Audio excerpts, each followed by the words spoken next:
Hi, it's Steve. Today we'd like to show you how to replace the door handle on your dryer. It's a really easy repair. Let me show you how we do it. Now, to change the handle on this style of a dryer, we'll begin by opening the door completely. And then we'll remove the 2 screws that secure that handle to the inner door panel using a number 15 torx screwdriver.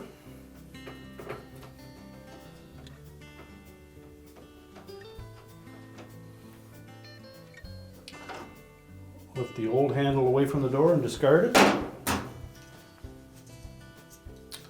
Position the new one in place.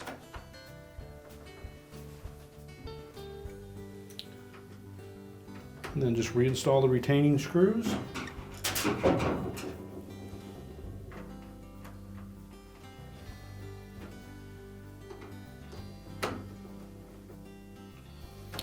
We can close the dryer door up,